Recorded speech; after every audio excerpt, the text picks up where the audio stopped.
একটা ছোট রাবারের নৌকায় ৮০ থেকে ১০০ জন মানুষ। কোনো লাইফ জ্যাকেট নেই, খাবার নেই, পানি নেই। তারপরও তারা পাড়ি দিচ্ছে ঘুমন্ত সাগর, যাকে বলা হয় মৃত্যুর সমুদ্র। গত ১০ বছরে এই সমুদ্র গিলে নিয়েছে ২৯,০০০-এর চেয়েও বেশি প্রাণ।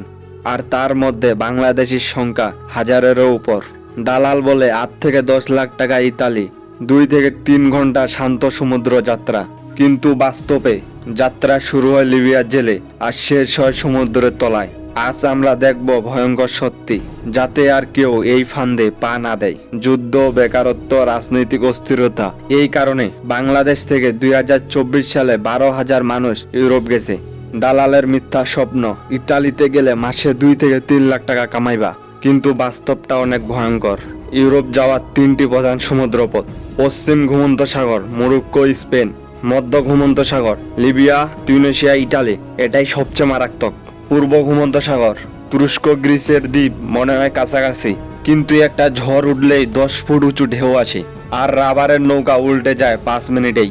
একটি নৌকায় মাত্র ২০ থেকে ৩০ জনকে উঠানোর কথা থাকলেও সেখানে ৭০ থেকে ৮০ জনকে গাদাগাদি করে উঠানো হয়, যার ফলে সামান্য ঢেউ এলে নৌকা ডুবে যায় বা উল্টে যায়। ২০২৩-২৪ সালে ঘুমন্ত সাগরে এভাবেই ৩,০০০-এরও বেশি মানুষ মারা গেছে। এসব নৌকায় থাকে না পর্যাপ্ত পরিমাণ খাবার, পানি বা জীবন রক্ষাকারী সরঞ্জাম। অধিকাংশ ক্ষেত্রে এসব নৌকায় দক্ষ চালক থাকে না। ২-৩ ঘন্টার যাত্রার কথা বললো, কখনো কখনো এই যাত্রা ১ সপ্তাহ শেষ হয় না। যাত্রা পথে নৌকা নষ্ট হয়ে যাওয়া, খাবার পানি শেষ হয়ে যাওয়া এবং মাঝ সমুদ্রে প্রাণ হারানো একটি অতি স্বাভাবিক ঘটনা। কিন্তু সেই বিপদে দালালরা তাদের পাশে থাকে না। তারা টাকা নিয়েই আগে গা ঢাকা দেয়।